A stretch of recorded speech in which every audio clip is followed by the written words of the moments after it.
Një ditë pas Pashkës, Zoti zgjodhi ta merrte në krahët e tij. Papa Francesku nuk jeton më. Në këtë jetë, ku të gjithë jemi kalimtar, ai la pas një trashëgimi të rëndësishme. Më kujtohet në 21 shtator të vitit 2014, pas krave të mi në atë kohë, kisha sërish këtë imazh. Ai vizitonte Tiranën zyrtare në atë kohë. Sot kam prap këtë imazh sepse ne sot nuk zgjedhim të flasim për vdekjen e tij, po zgjedhim të flasim për veprën e madhe të Papa Franceskut. Dhe zgjedhim ta bëjmë këtë përmes një bashkëbisedimi, besoj të ndjerë të sinqert, me presidentin e konferencës si peshkëvnore të Shqipërisë, Imzot Gjergj Metën, të cilin e kam në një lidhje të drejtë për drejtë Skype. Përshëndetje Dom Gjergj Meta, së pari ngushëllime për këtë humbje të madhe, për ju, por edhe për të gjithë ne. Përshëndetje dhe faleminderit për ftesën dhe faleminderit edhe për ngushëllimet. Ishte diçka e pritshme, për shkak edhe të problemeve shëndetësore që Papa kishte shfaqur kohët e fundit, të cilat edhe ne i kemi përcjell patjetër, po u duk sikur ishin të kaluar dhe të gjithë u gëzuan kur mesazhi i tij u lexua, apo jo, dhe ai u pa në meshën e posaçme për Pashkën. Po, në fakt kjo është disi e veçantë në këtë rast, sepse një ditë më parë Papa doli në balkonin e Shën Pjetrit për bekimin tradicional Urbi et Orbi dhe sigurisht që nuk e menduam këtë gjë, nuk e menduam që kaq shpejt, kaq papritur, Papa do të ndërronte jetë, edhe duket sikur ai bekim ishte testamenti i tij i fundit. Më vjen të them që ai iku duke na bekuar të gjithëve. Çfarë humbëm me ikjen e tij? Po, sigurisht që Kisha Katolike ka humbur bariun e saj dhe kjo është një moment zije, një moment themi kështu zbrastie, boshllëku. Në fakt edhe në website-in e Radio Vatikanit tashmë është shkruar që selia e Romës është bosh tani në këtë moment. Pra me vdekjen e Papës, selia është bosh dhe sa të kalojnë ditët e duhura, sipas ritualeve të ndryshme, Kisha do të zgjedhë sigurisht një pap tjetër. Megjithatë, për shkak të veprës së madhe të punës që Papa ka bërë të vrullit me cilin ai nisi, vazhdoi vizionin e tij për një kishë më të përulur, për një kishë më të varfër, më afër njerëzve, për një kishë më bashkëpunuese me botën, por edhe ndërmjet njëri tjetrit, me një fjalë që është e rëndësishme në këto momente për kishën, një kishë më sinodale. Kështu që është një punë e madhe në gjithë këto vite, nga viti 2012, kur ai u zgjodh pap deri sot. Kështu që sigurisht që humbja është e madhe, por në fen ton, besimin ton, vdekja është gjithmonë një kalim.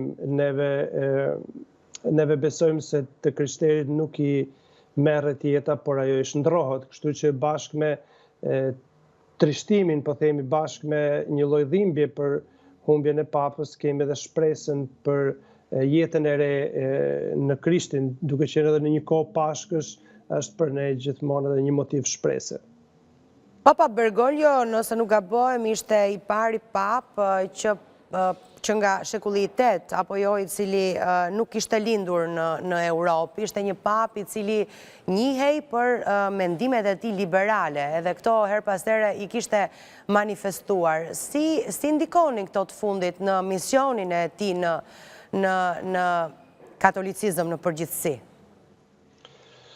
Tani, ai ishte një pap me origjinë europiane, por jo i lindur në Europë, e thatë shumë sakt. Vinte nga jashtë Europës. Unë nga njëherë kam pak vështirësi me këto kategoritë liberale, sepse janë kategori politike, nuk janë kategori që i përkasin kishës. Janë fjalë që përdoren më shumë nga mediat ose nga një lloj mendësie për të çuar gjithçka drejt politikës.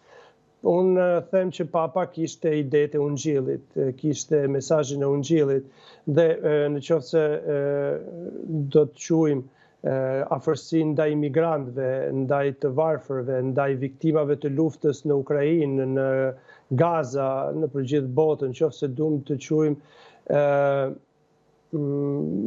prononcimet e tij kundër luftës, kundër armatimeve, kundër prishjes ambientit, në qoftë se duam të quajmë liberale, të gjitha këto gjëra, atëherë sigurisht që ai ishte liberal në këtë pikë. Dhe sidomos në përqafimin e të gjithë njerëzve në ditën botërore të rinisë në Portugali, papa përsëriti disa herë dhe u bë gati si një lloj moto për të gjithë njerëzit, todos, todos, todos. Pra të gjithë kanë të drejtë që të përqafohen nga kisha dhe askush nuk është i përjashtuar nga mëshira dhe nga dashuria e Zotit. Prandaj, në këtë pikpamje, mund themi se papa ishte një lloj, në thojza, revolucionari i butësisë dhe i dashurisë së Zotit. Kur ai vizitoi Tiranën zyrtare në 21 shtator të vitit 2014, kryeqyteti ynë, po edhe gjithë Shqipëria u përfshi nga një dritë e madhe që unë her pas here them sa mirë do ishte të na vizitonte sërish një pap për ta riparë edhe një herë edhe rindjer atë dritë që ai përçoi. Shqipëria u bekua me ardhjen e tij apo jo?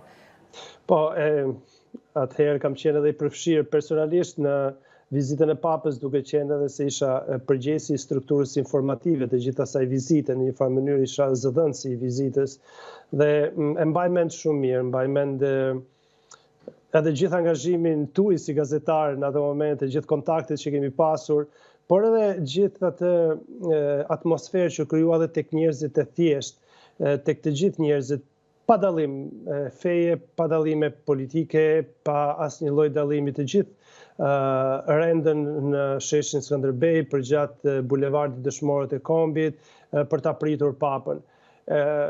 Ishin ditë të bukura, në kujtesën time kishim 3 muaj që punonim ditë për ditë për atë vizitë dhe sigurisht që ishte një lodhje nga njëra anë, por duke parë atë rezultat dhe atë pritje që u bë papës dhe se sa ai ishte i gëzuar për këtë vizitë, sigurisht që na u bë qefi të gjithëve. Dhe mos harrojmë një gjë që Shqipëria ka qenë i pari vend evropian që papa ka vizituar. Ai vendosi që daljen e tij të parë jashtë Italisë, jashtë Vatikanit, në Europë ta bënte në Shqipëri. Pra, mund të themi që hyri në Europë nëpërmjet Shqipërisë, ndërkohë që ne tani dëshirojmë të hyjmë në Europë dhe Papa Francesku e vlerësoi Shqipërinë, këtë Shqipërinë tonë të vogël që nganjëherë duket sikur edhe na mërzit, sikur na dëshpëron, na heq shpresat, por Papa Francesku me ardhjen e tij na dha kurajo dhe na nxiti që të ecim përpara pa u lodhur. Kujtoj që mbeti i mahnitur sidomos nga mënyra se si u prit nga të rinjt shqiptar dhe madje edhe ndaj tyre lëshoi një mesazh të dedikuar ndaj të rinjve shqiptar kur i tha punoni për atë dheun tuaj sepse ky i fundit ka nevojë për ju dhe në fund ai e mbyllte me kërkesën për të lutur të rinjt shqiptar edhe për të. Pse zgjodhi Papa Francesku Shqipërinë atë kohë? Si e kujtoni, Dom Gjergj Meta? Po, unë mendoj tani sigurisht që motivet mbeten gjithmonë edhe disi personale brenda papës, por besoj se 2 kanë qenë motivet kryesore që Shqipëria u zgjodh nga papa. E para një vend i vogël, një vend i varfër, krahasimisht me Europën, jemi një vend i varfër, dhe papa e kishte këtë kujdes ndaj këtyre vendeve. Një vend që dilte nga diktatura, komunizmi, plagët e së cilës ishin ende prezente.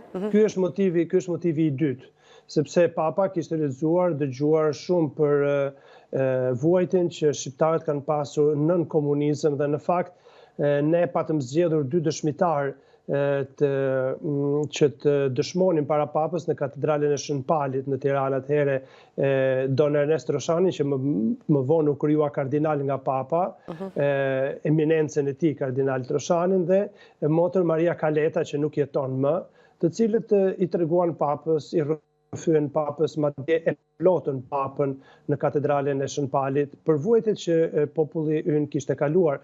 Dhe këto dy motive, unë mendoj që janë në nisje të vizitës së papës në Shqipëri në ato kohë. Dhe ju përmendet të rinjt. Në fakt, Papa e ka thënë edhe gojarisht përkthyesit e tij, Don David Xhuxha, që është edhe drejtori i Radio Vatikanit në Shqip, edhe që kishte mbetur i mahnitur sa popullsi e re që është.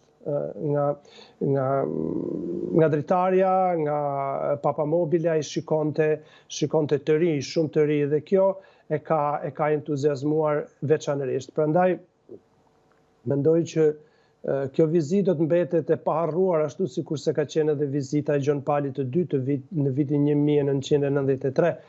Dy vizita në dy kohë të ndryshme, por që të dyja kanë dhënë një sprint, një nxitje jetës të kishës në Shqipëri, po pse jo edhe të jetës tonë sociale, sepse jemi ndjerë të konsideruar nga Papa. Ose ndoshta unë ndjem si ai për një çast, sepse thjeshtësinë e tij ai e përshfaqte kudo. Madje unë kujtoj që në momentet e para kur u zgjodh pap, zgjodhi vetë të mos jetonte në apartamentin papal, ku ndoshta do të kishte një jetë, le të themi, luksi mund të jetë fjalë e madhe, po një jetë më komode, po zgjodhi të jetonte në një apartament të thjeshtë brenda Vatikanit. Dhe këtë thjeshtësinë e tij duket se ai është kujdesur ta lërë edhe si në forma amaneti, sepse sa ishte gjallë, unë mbaj mend, teksa lexoja ndërreshta, kishte ndryshuar edhe ceremonit mortore për papët kur ndaheshin nga jeta. Kishte vendosur për shembull që trupi i papës, i pajet, mos qëndronte më i ngritur edhe po t'ishte brenda arkivolit dhe ky i fundit të ishte sigurisht i hapur. Pra, ajo platforma e ngritur që njihet si katafalk, nëse nuk gabohem në term, nuk do t'jetë më dhe Papa Francesku kështu besoj do të përcillet për në botën e përtejme ose pranë Zotit. Ceremonia për të kështu do të kryhet, apo jo? Ky është një nga detajet që tregon atë që është thjeshtësinë e tij. Që tregon, themi kështu, impostimin e Papa Franceskut, sikurse përmendet edhe ju përpara, kjo zgjedhja për të jetuar në një nga shtëpitë brenda Vatikanit, por ku jetojnë edhe njerëz të tjerë dhe priftëri të tjerë, peshqvi, kardinal, që është banesa e Shën Martës. Gjithashtu edhe në gjestet e tjera, për shembull fakti që ai gjatë të ejteve të mëdha të kreshmeve ka shkuar gjithmonë në një burg që të kremtoi ritet e javës së shejtë, dhe kjo diçka e veçantë. Fakti që ai për shembull ka organizuar pothuajse çdo vit një darkë ose një drekë me të pastrehet e Romës, është ulur midis tyre dhe ka ngrënë bashkë me ta.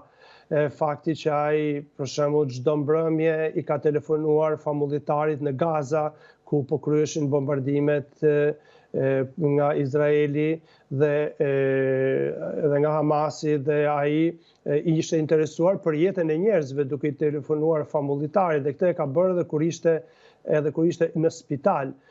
Fakti që edhe gjatë këtyre ditëve ai zgjodhi që mos të rrinte fare brenda, por që të dilte me njerëzit, madje në një moment është parë që ka dalë edhe pa ato rrobat zyrtare, themi, të tija. Të gjitha janë shenja të një impostimi të një pape i cili ka dashur t'i japi një traj tjetër edhe të qenit pap, të qenit i peshkëve i Romës. Sigurisht, akoma nuk kemi marrë detajet për zhvillimin e funeraleve të papës. Në orët në vijim do t'jepen të gjitha detajet, çfarë ka ndryshuar dhe çfarë nuk ka ndryshuar, si do të bëhet, kështu që është ende herë të flasim për mënyrën se si do të zhvillohet funerali i papës, sepse sapo ka ndodhur gjëja, dim që sonte në darkë në orën 20:00 kardinali Camerlengo bashkë me familjarët e papës, bashkë me mjekët, do të kryen ritin që është i domosdoshëm për të konstatuar vdekjen e papës. Kjo është një nga detyrat e kamarlengut, ai i cili pastaj do të udhëheqi kishën deri në zgjedhjen e papës së ri, dhe është kardinali Joseph Farrell, ai i cili edhe dha lajmin sot në mëngjes për vdekjen e papës. Prandaj që sonte në orën 8 do të fillojë, themi kështu, riti sipas rendit salikimit të funeralit papës, që fillon me konstatimin e vdekjes së tij në mënyrë zyrtare, pra sigurisht ai ka vdekur, por janë ritet që kryhen sipas një rendi të caktuar. Po diçka është mësuar, Dom Gjergj Meta, për shembull është mësuar se ai do të prehet në Bazilikën e Shën Maris Major, një nga 4 bazilikat kryesore papale në Rom. Cila është lidhja e Papa Franceskut me këtë bazilik?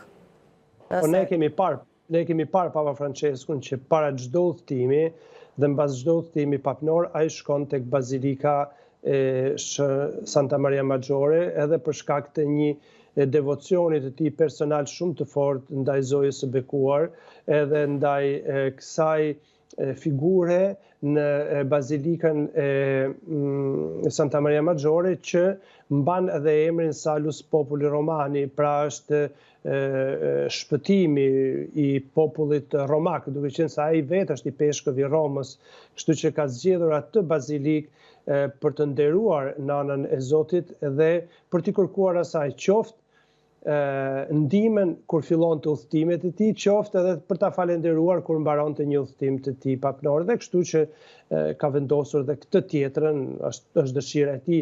Papa, ajo që vendos Papa nuk diskutohet, domethënë që do të bëhet ashtu si e ka vendosur ai. Dhe edhe sikur të kishte thënë që do të më çonit, më varrosni, nuk e di, në një kishë anonime diku, ky vullnet do të kryhej, themi kështu, sepse Papa është legjislatori suprem i kishës dhe fjala e tij nuk bëhet dysh asnjëherë. Jo, nuk diskutohet, është një sovran nga kjo pikpamje, kështu që e kuptoj. Gjërat shkojnë ashtu. Po në Shqipëri, Dom Gjergj Meta, çfarë do të organizohet? Ceremonitë e posaçme të përcjelljes së Papa Franceskut, si janë programuar? Tani, sikur që thash përpara, ende nuk kemi marrë indikacionet me datën, ditën, orën, mënyrën si do të bëhet funerali. Por, megjithatë mund të themi që qysh sot, me anë të një qarkoreje që kemi shpërndarë si konferenci peshkvore, që është dhënë edhe nëpërmjet mediave, duke filluar nga kjo mbasdite në të gjitha kishat në Shqipëri, të paktën në të gjitha katedralet, do të kemi mesh edhe lutje të veçanta për shpirtin e Papa Franceskut. Këmbanat kanë rënë në shenjëzie tashmë në të gjitha kishat tona. Ne do të vazhdojmë të lutemi, në ditët në vazhdim do të kemi më shumë detaje, edhe se çfarë dhe kur do të bëhen pritjet tek ambasada e Vatikanit, sigurisht, por është një detyrë e nunciaturës kjo, në cilën ne do të përfshihemi sigurisht. Me siguri dikush nga ne i peshkvit do të shkojë në Rom për të marrë pjesë në funeral, edhe këtu do të organizojmë diçka dhe në nivel nacional, në mënyrë që ta nderojmë sa më shumë të kemi mundësi këtë moment për Papa Franceskun. Faleminderit shumë për këtë bashkëbisedim që realizuam së bashku, edhe një ngushëllime. Faleminderit shumë, edhe shumë faleminderit që i ndiqni këto gjëra, që na bëni pjesë dhe që jeni kaq të ndjeshëm. E vlerësoj shumë, e vlerësoj mjashtëmase këtë bashkëpunim të mrekullueshëm që kemi pas gjithmonë me ju dhe që vazhdojmë ta kemi. Faleminderit. Faleminderit, Dom Gjergj Meta. Sekundër e keni ndjekur edhe në edicionet tona informative, të shumta kanë qenë reagimet nga politikanë të ndryshëm, të cilët kanë zgjedhur, edhe pse janë në fushat elektorale, ta ndërpresin për një çast dhe të mbajnë një minutë heshtje për nder të Papa Franceskut. Shumë nga politikanët tanë në fakt e kanë njohur, e kanë takuar nga afër Papa Franceskun dhe sigurisht humbjen e ndjejnë. Në pjesën e dytë të programit do të flasim me një prej politikanëve tanë, i cili është takuar me Papa Franceskun. Kthehemi pas pak.